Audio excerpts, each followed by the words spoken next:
to using Riverside for this because I've tried, StreamYard, I think, for the last 2 sessions, but honestly, didn't see a lot of difference. So I'm back on this I've one. only ever used Riverside. I think, seems It failed me a couple of times in the last couple of months. So I was like, angrily moving to another tool. But then I realized, why am I paying for 2 subscriptions? Like, this is silly. Yeah. No, that's cool. Right, everyone, we're just going to give you a couple of minutes to arrive. In the meantime, if you want to throw in some comments where you're connecting from, and maybe I'm going to let Kieran say a couple of words about himself. And sorry, we're like a couple of minutes late, usually me and my tech. No problem. Well, first of all, thanks for having me on, Oya. I think this is the second chat that we've had recorded and probably the third or fourth conversation that we've had. Definitely enjoyed the first few, so really looking forward to today. Just by way of kind of background for listeners. So I was a VC investor for 4 years, primarily investing into pre-seed and seed stage technology businesses in the UK. Left that role at the back end of summer 2024 to set up an advisory business solely on my own at this stage, to support early stage tech founders, to help them with help them scale quicker and unlock some of the kind of operational chaos that tends to happen in the background in these businesses. People ask me, what does it look like? What's a kind of typical engagement? And genuinely, there is no typical engagement. It's different for different businesses. Sometimes it's helping them build out dashboards to help them with RevOps. Others it's analyzing kind of pipeline and where different things are getting stuck as they go through that journey. Others it's OKRs and KPIs for the operational team. Sometimes it's thinking about customer advisory boards and how that drives better roadmaps. So yeah, very much kind of generalist. Some would say generalist, some would say jack of all trades, master of none. But really someone that's been around a lot of businesses. Most of these companies have 1 or 2 big problems that if you can overcome them, every quarter or every half year, another 1 or 2 of them pops up. But yeah, just kind of continuing to knock down the big challenges in each of these businesses, ultimately just to help the founders kind of free up their time, free up their headspace to focus on a lot more of the bigger stuff. And I guess just to wrap it up, in case kind of audience are thinking, what stage would this potentially be useful? I always say if you're kind of Series A or beyond, you've probably got someone full-time in a kind of COO or like a strategic finance role that's doing a lot of this for you. If you pre-seed, I might be able to help you, but candidly, you're probably better spending your cash on sales and development at that point. So the bit that I really kind of tend to fit in quite nicely with the people I work with is that sort of seed to Series A journey, where if the business is bootstrapped, they've raised maybe 20, 30K of MRR, or if they're VC backed, they've usually raised at least 500, more commonly kind of 500K, more commonly kind of £1 million plus. So yeah, that's me. All right. And honestly, I think from my side, there is one line that I will use about Kieran. It's like, finally, an investor being helpful outside of just writing check. Naturally, guys, he also has a really awesome newsletter. I believe it's in your LinkedIn bio. So, guys, just go ahead and subscribe to it, because honestly, he covers all the basics in a very down-to-earth language, and it's a must-read for people who do not know all the basics. And also he shares some interesting details, I think, from this dual perspective that he has today, meaning both the investor and the operator advisor. So on all fronts, we had a really good discussion last time. If you want to listen to the episode on the pod, you can also go ahead and do that. And I think now it's about time that we kick this off. So the promise for this live was that we'll review a pitch deck live. Both of us brings slightly different perspectives to that review. So we're really going to do it in a very compact manner. So let's maybe give ourselves about 15 minutes tops to review the deck. I've gotten quite a few submissions, and I have decided to go with the non-obvious category because there were quite a few from kind of the products that I think we see every day on LinkedIn now, such as, AI SDR and all the adjacent stuff. But we're actually going to review something from manufacturing. Full context, Kieran did not have a chance to glance at the deck yet, which sets the stage for basically the real review, as in this is going to be the first time him seeing it. I've seen the first raw version of the deck a couple of weeks ago. Literally spent 2 minutes on this because just the founder who reached out to me for some basic help. So we're practically starting from zero, both of us. Maybe I have a little bit more context because I had to look up some of the abbreviations before. So we'll do that. Then we'll spend a few more minutes afterwards on basically what matters after the raise, as in, yes, okay, you raised the money, but here is what actually needs to happen afterwards. And then we'll leave space for question and answers at the end. So with that said, let me share my screen. Hopefully this works because as I was saying at the beginning of this, Riverside failed me a couple of times by now. So, Kieran, can you see my screen? Yeah, I can indeed. Okay. So then everybody else should as well. All right. Okay. So imagine you're seeing this deck for the first time. This is just the cover slide. What are your initial thoughts? So there's 2 or 3 things that jump out. First of all, I think this is the right level of detail for a cover slide. I think there's too many people that force too much information onto that first slide, and I think this is, you know, pretty much the exact amount of kind of words, characters that you want for a front page. So that's definitely a good start. And then I think secondly, as I kind of glance over the wording, the one big thing I always say to people on that kind of front page is to very much try and get emotional buy-in. Like, don't worry too much about explaining on slide 1. Just make sure it really resonates with someone that goes, yeah, I get it. So the kind of emotive language, the part that kills your product, like that is absolutely spot on in my mind. The one bit I would add, probably just to improve it, and it might mean shortening some other bits as a result, would just be about the kind of value add to the customer. So yeah, it's sort of implied. But yeah, for me, I always think like majority of businesses are either saving people money and time, or they're adding more revenue to their top line, or both. So yeah, I probably would add literally, you know, another very, very short sentence just around the value add to customers. But as a standalone, the buy-in that you'll get from the kind of emotive tag, I think is a really good place to start. Obviously agree with all of that. The 2 things that I would change is, like, I have no idea what BOM means as a non-engineering, non-manufacturing person. So maybe adding, maybe like a quick line of what it means, or replacing or spelling it out, because otherwise it's very hard to understand what the whole thing is about.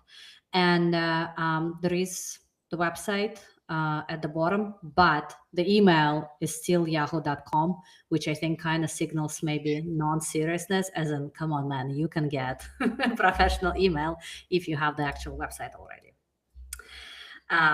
All right, next slide. This is where he's spelling out the story. Engineers. Okay, I feel like the top line kind of explains it right away. Like, you don't even really need to read the rest of it. And then this is where we see the abbreviation BOM spelled out. Bill of materials. All right, now it all makes a lot more sense. Anything standing out to you here, Kieran? Yeah, so I was just quickly catching up, reading it as you was talking. So again, I think there's quite a few positives. So first of all, we now know what building material is, as you said. And secondly, there is the piece at the bottom, which I was kind of asking for a little bit on the front slide, just around the real value proposition here. So the cost of getting it wrong is 20 to 50K and 6 weeks of delay. Like, that's brilliant. Like, one of the things that I always used to look for as an investor is, before I would kind of try to work out if it was a good investment opportunity or not, the first question is it a business with a value proposition? Obviously, it needs to be substantiated and kind of dug into in more detail. But in terms of the pitch and selling the kind of art of the possible, something that can save, businesses from 20 to 50K, and 6 weeks of time, feels like a product that people would want to buy and would be willing to pay for. So I think that bit's great.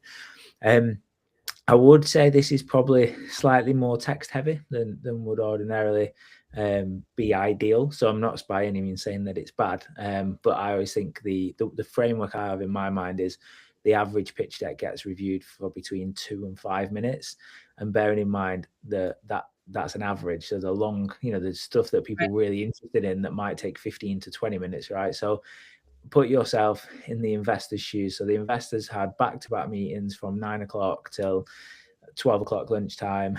They've then planning on getting a bit of lunch. They've come back to the desk. It's 10 to 1. They've had like 4 or 5 hours of meetings. Quickly grabbed a sandwich, and they've got 10 minutes, and they've got 4 pitch decks in their inbox, and they're trying to probably review all 4 in those 10 minutes. Like, that is the reality of the investor life. So you've got 2 or 3 minutes. The more information you put in, people think more is better, but you're then just aggregating that. Not aggregating, the opposite of aggregating, kind of spreading that information, the 180 seconds, you're spreading it really, really thin then. So I would on this just try and kind of clean it up a little bit, just in terms of shorter sentences, slightly less detail, but just really kind of making it pop. So like, if I take the 4th point as an example, for a startup that can be the difference between surviving and shutting down, I'd probably remove that line, and then I'd make the cost of getting it wrong is 20k to 50k in a 6-week delay. That kind of tells you everything you need, I think, in terms of the value proposition. So I'd be trimming stuff down, making it bigger, and making it really easy to skim. And just on that note, probably the same with the title. I know plenty of investors that will just skim the title. So you don't want things like problem, solution, like things like that. You want the kind of summary of that title, probably in half the words of this one, if you can, to just really pop at the top. And guys, mind you, we don't know the sequence of the rest of the deck. So we don't know how many more slides are going to be used for explaining the same thing, because I think, Karen, you're spot on.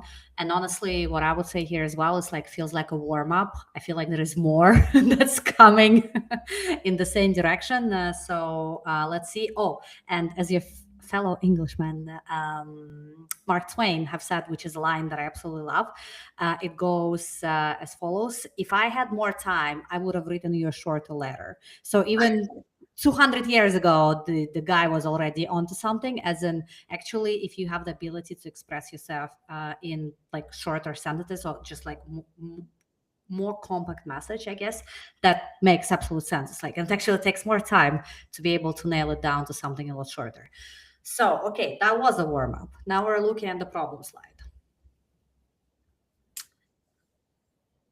which I guess expands on the previous statement, but like you said, it requires more reading, and there is more support data connected to it. Yeah. So it's useful. It's double-edged sword, this one, because it is useful in terms of extra framing.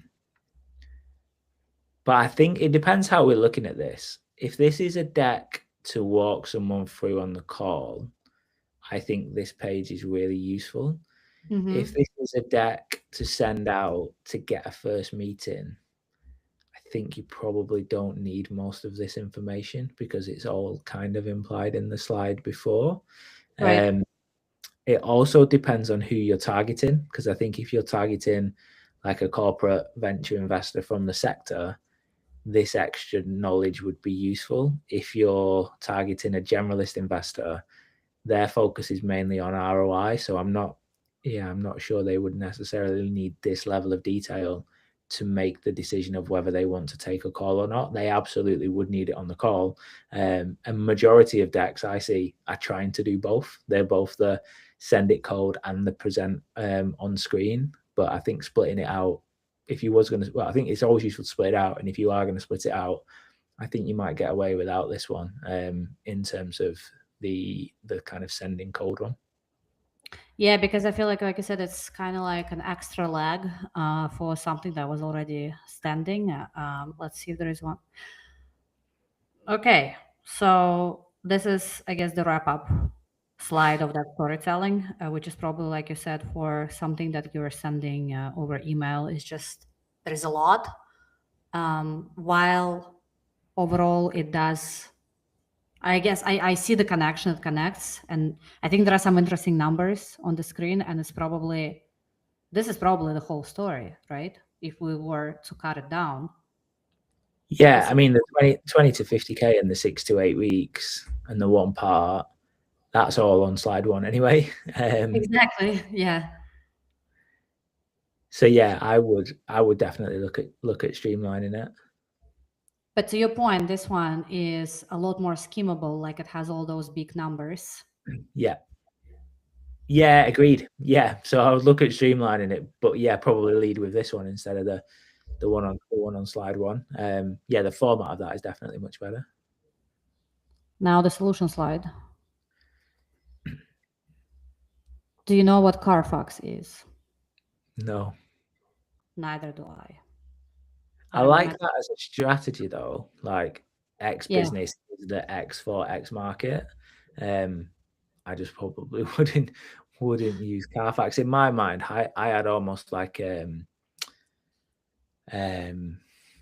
like what was a bit, I'm trying to think what more like I was gonna say sort of TripAdvisor, not TripAdvisor, but it's more like, is it Amazon-esque? Like, or there's something around that kind of, I just go click on it, I can see availability. So there is a good analogy here. It's not coming to mind straight away. But so if you're going to put we are the X of X market, the latter bit, ideally you want it to be one that's a household name. Again, kind of going back to, unless they're really targeted and they're really targeting corporate investors from within their sector that will know what Carfax is.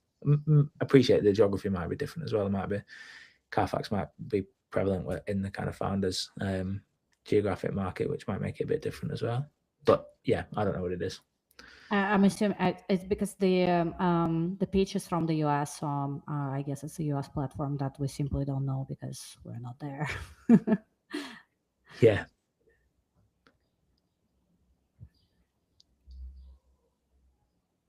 I still think even if we did that, sounds like it's really specific because it's on the manufacturing side. So yeah, if you're targeting manufacturing investors, great. If you're targeting generalists, I'd try and use more of a retail analogy. Yeah, I agree. Because otherwise, it's like if you can find a more like well-known thing that like can work for everyone, not just to niche investors, that would be the best. Yeah, I mean, it wouldn't be right for this one, but how many have we seen of we are the Uber for this market or the Airbnb for this market? Right. It's a bit cliche, but it just resonates. It works. I think this slide, say for that bit and a couple of minor points, I think this slide makes a lot of sense. It is a little bit more text heavy, but you would usually expect that from the solution page anyway. I don't know this market in any way, shape or form, but I feel like I've got a decent understanding of what the business does. The flow's pretty straightforward, so I wouldn't have too many complaints about this slide, to be honest. And I think the fact that this one is highlighted, basically, this is what I guess breaks the most in the process. The fact that nobody's flagging the risky parts today. Yeah, agreed. There is a question in the back of my mind of, is that data available so that do manufacturers want to publish that in 6 months' time? Something's going to be discontinued, but not knowing the sector, if I was reading the deck code, I would most definitely give it the benefit of doubt and say, yeah, that data probably is there. But that would be one of the follow-up questions I would be asking to the founder. Yeah, that makes sense as well. Let's see, next one.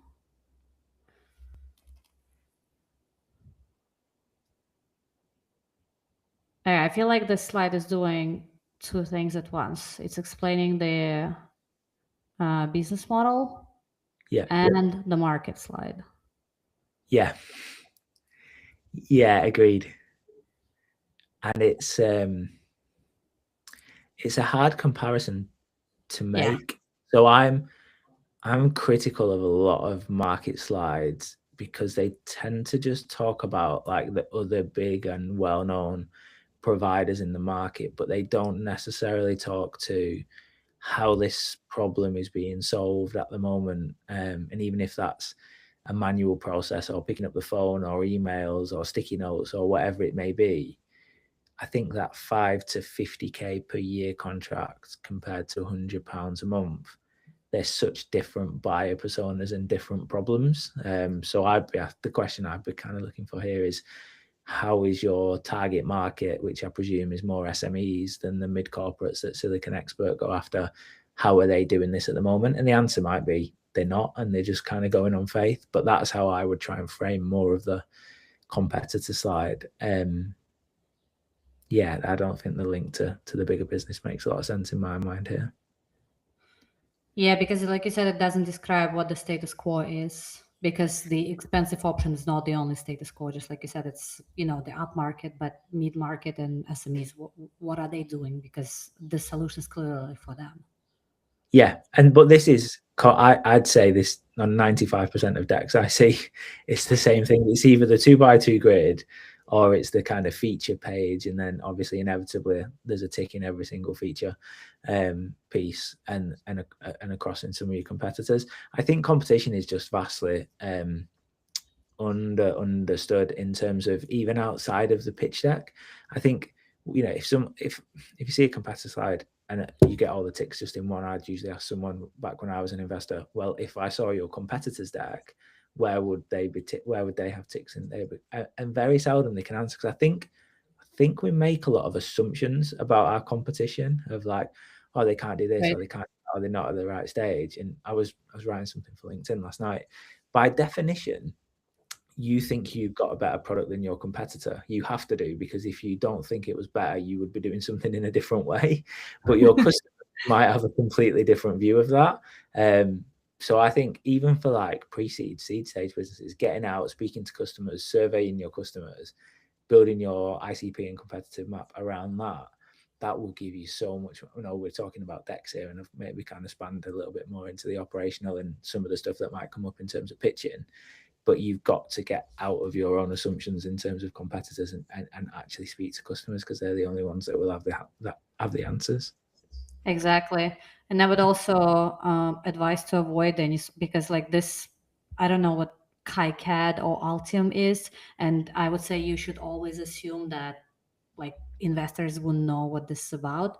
So the more, I guess if you absolutely have to use, because I'm assuming this are some tools, then maybe putting an asterisk explaining what that is, because otherwise this is, if, as to Kieran's earlier point, if this is not going to a specific niche investor, then this is going to do probably more damage than good, because this is like Chinese to somebody who cannot speak Chinese. Yeah, I had a colleague that I used to work with when I was an investor, who in the middle of lockdown joked and said, they had kids that was being homeschooled, and joked and said, I'm going to give them some of my pitch decks and ask the view. And was like, actually, that's probably not, as an investor, that's very dangerous, probably as an investor. But as a founder, that probably is the best thing to do. And I use a 5-year-old analogy kind of flippantly, Right. but give it to a friend that's not in your market, not in your sector, and say, can you understand what I'm doing? And if they say no, then you need to simplify it as much as you can. Again, it's that proximity problem. You're so close to the detail, you're so close to the industry, you're so close to your own business, you're never going to be able to make that step back. The only way you can do it is to share it with others from outside. Exactly. What is that famous thing called? The mom test? Like if your mom cannot understand it, probably, somebody else who's not from the industry will not understand it either. Yeah, no, absolutely. All right, next one, traction. This is supposed to be the most important slide in the thing.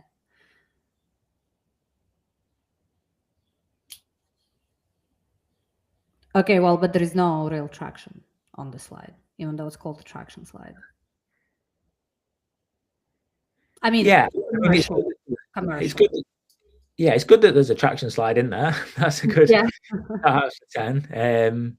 And I think obviously the design partners help. The live product is great. The investor signaling, when I'm a little bit less convinced about. And as another investor, I'd go, well, if you're speaking to A16Z, do you really need to be speaking to me? It sounds like you're away and dry there. So I probably would, well, not probably, I would most definitely take out the investor stuff, and then just provide a bit more detail. So you've got live products. I guess that would leave me with questions of, are they paying? Is it a PLC? Right. Or how does all that hang together? But I think that could probably be explained a little bit more. Same on the kind of design partner piece. I think the challenge with traction slides, and I see it a lot with where the people have got like awards on their traction slide, or I've been on this accelerator, I've been on this accelerator. To your point at the top, less is probably more here. Like, I think if this slide just talked about the live products and explained where it was up to, even if it was free product and, you know, if free first installation with a view of expanding later, I think just pick the 2 or 3 things that are real traction and then explain them properly. It's definitely a quality over quantity piece in my mind. Right. And if this is, it does sound like this tool requires some like actual custom development from at least what I'm reading. I think this is where we get into this whole pilot territory, as in maybe like how many people you have piloted it with, even if it's just a proof of concept, like showing, I guess, what was the validation from pilots. And maybe, I mean, ideally, if there is an LOI from any of the people who you have piloted with. And well, considering, but then it also makes me think, okay, I saw the 99 on the slide. So if it's that inexpensive, that's probably not very, tech heavy. So what's stopping you from actually having any sort of even like low paying users, like maybe like some small subscription, or just really interesting, just really anything, because it's hard to understand whether the product actually requires any significant development. And what we're seeing on the traction slide is very mixed, as in, is there really any traction? Because it sounds like there is, but maybe it's not framed in the right way. Yeah, and I think that's a piece about just explaining stage as well, right? If you're a pre-seed business that hasn't raised any money and you've built a product and you've got it into the hands of 1 or 2 users, but you've not yet got any commercial sales, that's pretty good traction, right? And that could be the messaging. But I think it's hard, especially at the moment, because there's more deals out there, more investors have got more optionality in terms of the deals that they invest into, and traction is one of the things that a lot of people look for, but you can't really fake traction. And I think kind of framing it to the round that you're raising and the amount of cash that you've raised previously, I think it just shows you're planning thoughtfully of what's going to happen between round to round. You don't need to try and evidence Series A level metrics if you're a pre-seed business. Just be honest about where you're up to. Right. But I think also if you're asking, well, okay, let's get to the next slide. Okay, this is because I really want to get to the ask and how the money is going to be spent, because my whole point was going to be, okay, well, if you really need the money to build out the product to actually get paid, like what should traction be for you today? Because it brings me back to the whole, okay, pilots, I don't know, proofs of concept, etc. So it's almost like, I don't know, I feel like if I had to do my own pitch deck right now, I would have probably done it the other way around, as in I would have explained where the product is today, as in da da da da da. It actually requires some development, and hence why the traction is like this today. Because I think it tells a more cohesive story, as in by the time the investor lands on the next slide, they already understand that the reason why I don't have paid clients is because I actually require some custom development and I don't have resources for it today. Like, does it make sense?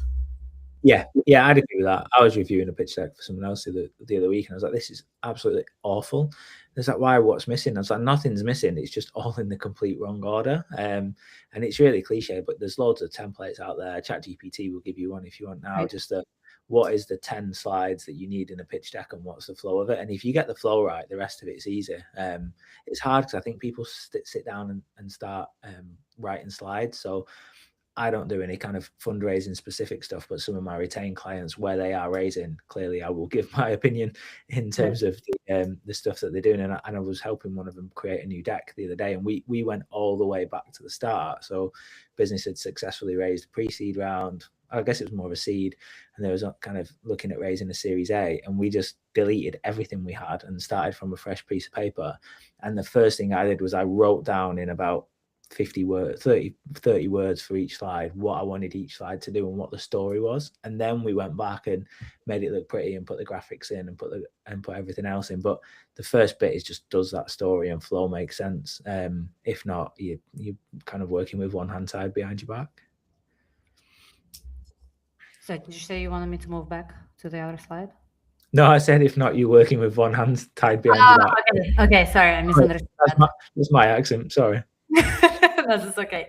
All right, so we're on the business model slide. I guess we kind of had a preview of this on the market slide, so we already knew that the main subscription that he's targeting is this much. I guess this is classic. So there is a free version. Okay, so if there is a free version and it's an open source plugin, why it would have been good to show? What would have been good to show is maybe the number of users that are already using it as a free product, because the headline says engineers in 6 countries are already using it. Okay, but how many engineers? Like, what is this looking like? Because otherwise, the numbers are just not connecting. Yeah, agreed. I think there's a few bits here. So I think the slide design-wise and content-wise makes sense. It's pretty easy and clear to see. It's not too text-heavy. I don't particularly love freemium models in B2B, but that's just a personal thing. But yeah, I think that this slide kind of makes sense. I don't think there's too many challenges with it. To your point, how that webbed into the rest of the story, I think would be useful. It's interesting actually as you flick back onto it, just that reflection of engineers in 6 countries are using it. And this is a lesson that I learned painfully with a journey I went on with a portfolio company a while back. But it might not be a good thing that people in 6 countries are using it. I would be way more impressed if you could tell me the exact size of customer, the exact geographical focus, the nichest of niche ICPs, because that's repeatable. I look at that and think engineers in 6 countries, and I'm like, well, how did you find them? What marketing are you doing? You're not at mass scale doing 10 million plus of ARR if you're in 6 different countries. And I think it's front of mind because of something else I've been working on over the last couple of days. But I think you've got to niche down as much as you can. But there is that tendency of, oh, well, show that we've got wide coverage, but that's harder to repeat in my mind. Yeah, plus, I mean, specifically to this product, I bet procurement looks very differently in 6 different countries. And this is like surface level information, but it definitely raises question as in like, I don't know, if this was a CRM, yeah, probably not a problem, if you're selling to 6 different countries. But if it has to do with procurement and whatnot, that there's definitely like, there are different forces at play. Yeah, agreed. Right. I think we have a couple of slides left. Oh, interesting. I don't think I've seen claims like this before. Built to be acquired. It's a really short turnaround time in terms of Oh, yeah. what they're planning on acquisition. So it's an interesting one. So I depending who you speak to, some investors love businesses that are thinking about who the potential acquirer would be. Others will say, if you're thinking about that at the start, you've not got big enough ambitions. That really for me, I probably fall more into the first camp than the second.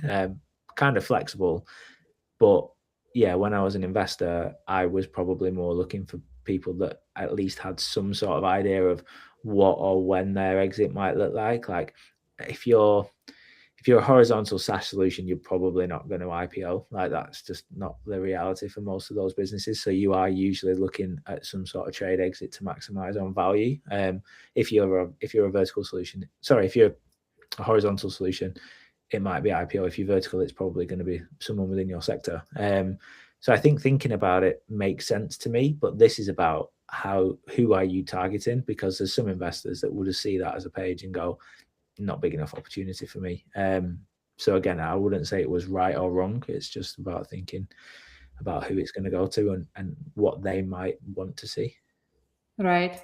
And I would be thrown off by the fact that build the moat is only existing like further down the road. Like the distribution should be in here as the first thing if this is all about the roadmap. Like why is the build the moat sitting in the later quarters of this year, right before the acquisition? Yeah, no, and the step up is huge. I mean, I know 2027 is quite open ended, so it could be a full year, but you could also look at this and go, well, if you're doing 30k MRR in Q4 2026, are you really going to be at 100k by, I guess you could look at it and say early 27, or maybe the argument is it's end of 27 where it would be a bit more realistic. I personally would take this out. I just think it's going to create more questions than answers. I'd take it out and I'd try and flesh out who your potential acquirers could be, at what stage they're interested in, and what relevant deals you could also compare that to. And I'd probably do that as a one-pager for the data room. But in terms of sending out a deck cold, I wouldn't put any of this in personally. Yeah, I agree with you. Okay, so this is the founder slide. Ooh, impressive. He's only 20 years old. Yeah, that is cool. Okay, I think the red flag right away is seeking technical co-founder. Because this entire time I thought that the person who built this deck has also built a tool, which I'm never gonna like, obviously have any trash talk about this because I'm in the same, I was in the same boat last year, but that's why I abandoned the whole thing. It's like, if you're trying to raise and you need a technical co-founder at the same time, this is a no-go. I've been told by all the investors that I've spoken to, this is great, but come back when you already have a technical co-founder locked in. And this shouldn't be just somebody you hire. They really want a co-founder. But imagine having to raise and find a co-founder at the same time. Chances are neither of those are going to work. Yeah, I would agree with that. So for what it's worth, I really like the founder's profile. There's a lot of stuff that jumps out there. Clearly a hard worker, clearly a passion project, given he's working on it alongside of the role. I quite like the fact it comes across that there's quite a big chip on his shoulder, like no degree, no Silicon Valley network, but someone that's just going to put the effort in and grind. So I think there's a lot of positives there. And quite brave framing, I think. Like, I see a lot of teams where it's like, maybe this is the US UK difference, but I see a lot of decks from UK businesses like, you've done loads, you're like a really strong founder, like tell people what you're doing. Whereas this one feels like it's written in the right sense. But exactly to your point, if you're looking for a technical co-founder, go find your technical co-founder prior to raising. The investors are not going to be able to do due diligence on the opportunity without already having an established team. Yeah, and please correct me if I'm wrong, but the number of times I've heard that solo founders very rarely get funded unless it's like, I don't know, the next Airbnb. Yeah, so I always quite liked solo founders when I was an investor, because I think one of the challenges you've got, if you've got 4 or 5 founders, you've got the cap tables divided so far that it's really difficult to make it work. Whereas I found solo founders had a lot better potential for raising money, but still obviously retaining a good shareholding in the business. So yeah, I'd be less worried about that. But you've got to go out and you've either got to get traction and then prove that, if you brought in an external hire, which you couldn't do before raising probably, unless you're going to be revenue generative, then you could maybe kind of you can maybe get a bit of traction and then kind of go back out to raise.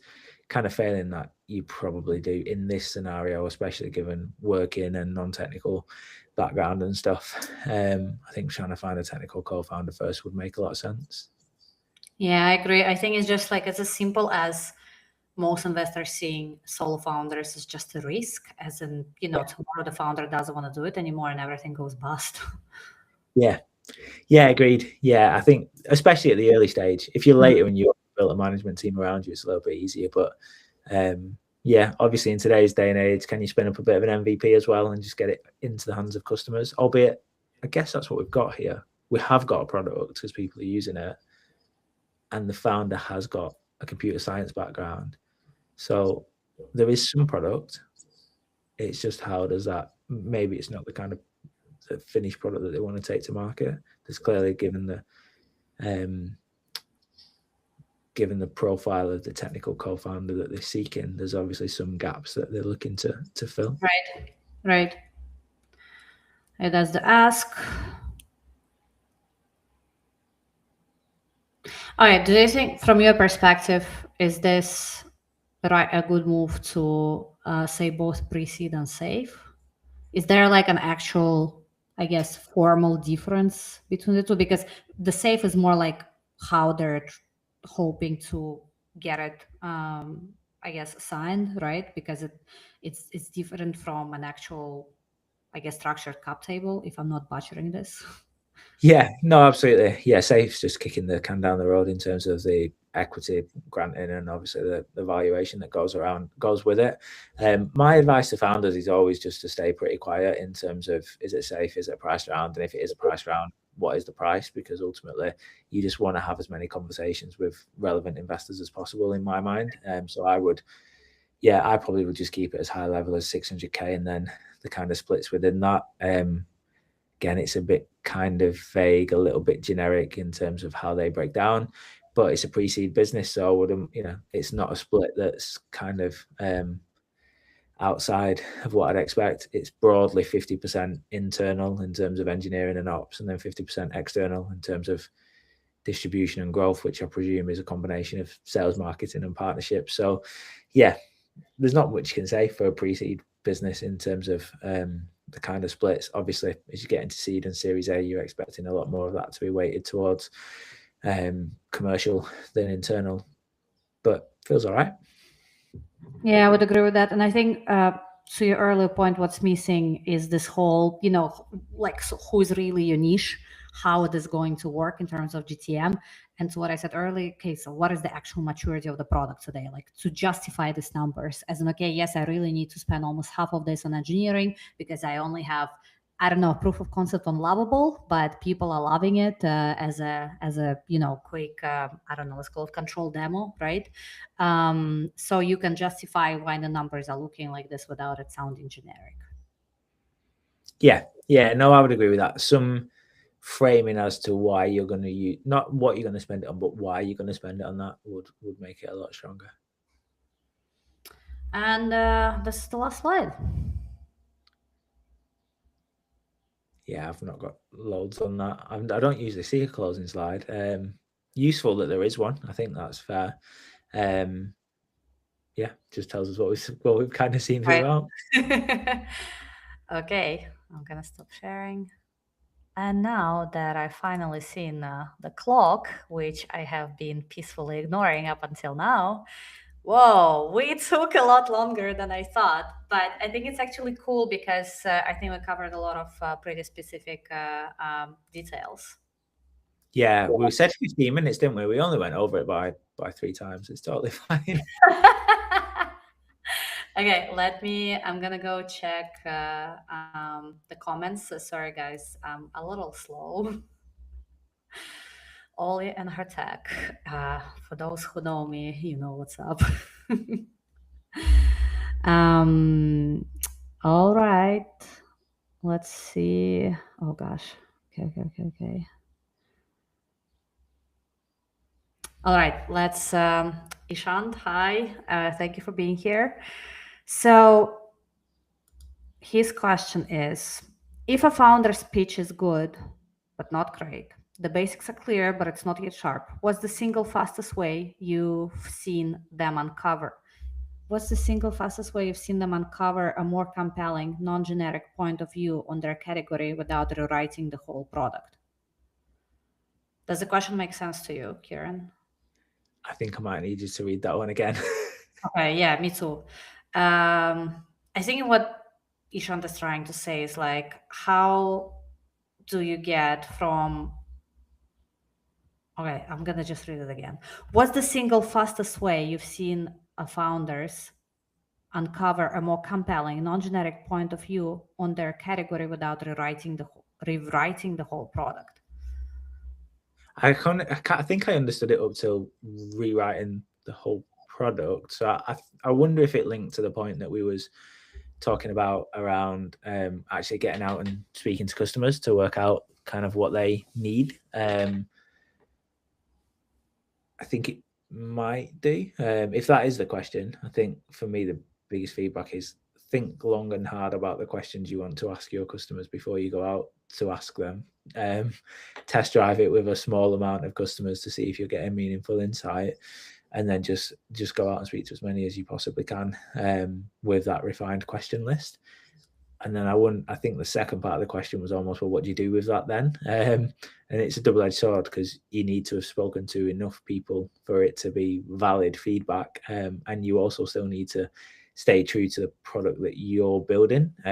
So I don't think there's a one silver bullet to refine that. but yeah, it's probably just getting a blended and balanced view from your market, and then using that to adjust the way you're thinking about your own product. Yeah, I definitely agree with that. I even when I do the early stage mentorship, I don't do it as commercial engagements anymore, and I mean super early stages and before traction.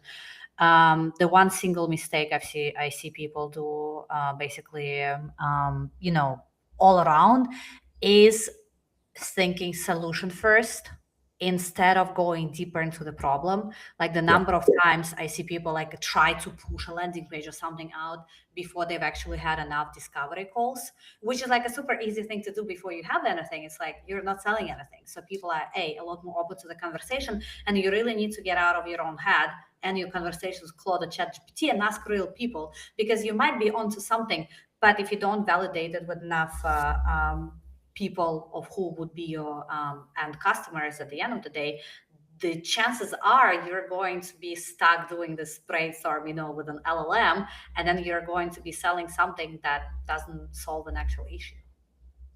yeah, agreed. And LLMs are dangerous in the sense of they're usually pretty agreeable with you. So like, Yeah, it was funny actually. One of the founders that whichever. the founders that I worked with said, "Yeah, I had a disagreement with my wife, and we both put our point of view into a separate LLM, and guess what?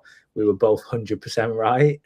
So yeah, customers are not that kind. Customers, some are polite, but they will usually give you brutally honest feedback, especially if there's the surveying side of it, and then there's the actual sales side of it. If you're asking someone to part with cash, they will be brutally honest as to why they're not going to do it for the product that's in front of them. Yeah, and I usually like I add the second piece of it is do not try not to speak to the people in your immediate network, because those people would tend to like over validate what you're saying. Just go talk to strangers. This is like the line that I repeat all the time, because those people are going to be a lot more objective. And do not lead with a yes or no question, because if you don't like give them the open-ended question, chances are they're just going to agree with what you're saying, which is going to be the same thing as an LLM but with an actual person. Yeah, yeah, no, I would agree with that. Okay, I think we have time for one more question. Scroll. All right, question from Sam. What is enough traction to go onto the slide? I think that's a very loaded question, and it really depends on the product category. But I'm just gonna practically maybe going a little bit more detail to what I was saying for this deck specifically. As in, if your tool is not something that requires a lot of like in-depth technical development, as in you can simply get by with some sort of a, I don't know, a demo, control demo, proof of concept, something like this, you should at least have the pilots listed and the I guess the feedback that you have received on the pilots. If you can get an LOI, letter of intent, that's even better. If you have some sort of a wrapper product that you could build on any sort of those AI tools today, there is no excuse for you not to have any sort of commercial traction at that point. I feel like today investors are a lot more critical when it comes to that, as in there are no excuses for you not to have the traction if you're not, I don't know, building a cure for cancer. Yeah, yeah, I would agree with that. I think it's difficult.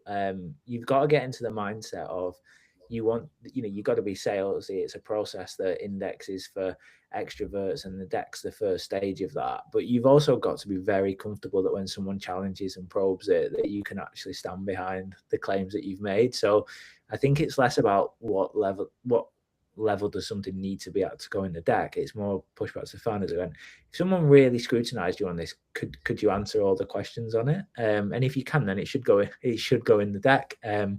If you've got 10,000, if you're a B2C products and you've got 1,000 users, that's great. Just put it in there. But if they're not paid, just say it's not paid. Like, it's kind of fine. You're just articulating the traction that you've got. I think it's useful to have a sense check to say, does this traction warrant the stage that I'm trying to raise at and the amount that I'm trying to raise? Because if there's a disconnect to the two there, then there's a problem. But most founders know, and it becomes obvious and embarrassingly obvious when you get onto a call and you're really starting to probe around some stuff that investors, you can just smell it. You've seen most investors see hundreds or thousands of decks a year. If there's stuff that they know isn't really real traction, but it's in there, they're going to spot it and it's going to kill your credibility. And the most frustrating thing is, if it wasn't in there, you probably would have had a good shot with that investor. I think honestly the same applies to the GTM slide. Like I've seen people throw in this whole, it's almost like, an a la carte menu, which is Yeah. like, I don't know, 10 different things. And I'm like, come on, man, with the team that you are advertising on the next slide, on the team slide, there is no way you're going to be able to execute all of this. And then when you start actually asking that question, the details, this is where, like you say, they start drowning, as in like, oh, well, yeah, I guess we're going to do some ads. And I'm like, okay, what are some ads? And first of all, okay, about the ads, if I see ads on the GTM slide, and it's like, okay, bye bye. You really, like, if this is what you're going to lead with, this is probably not going to work.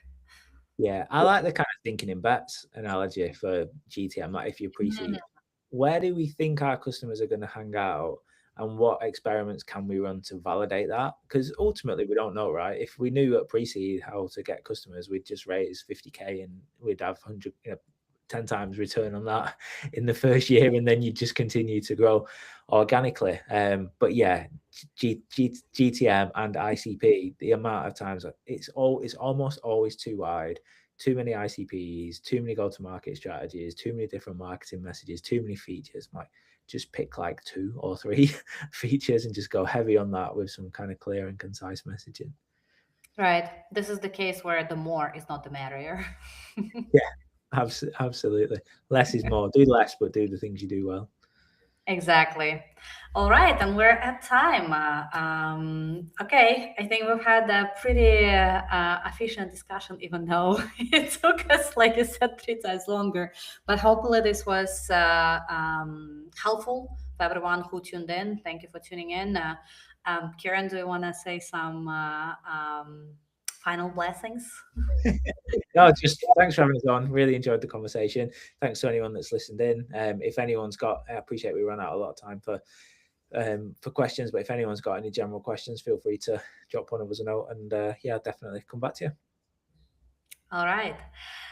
Thank you so much, guys. I don't have the next live schedule, but if you're following my newsletter, and if you don't, please do. I'm gonna make an announcement there. Thank you, Karen. Again, this was great. I absolutely love talking to you. Perfect. Thanks for having us.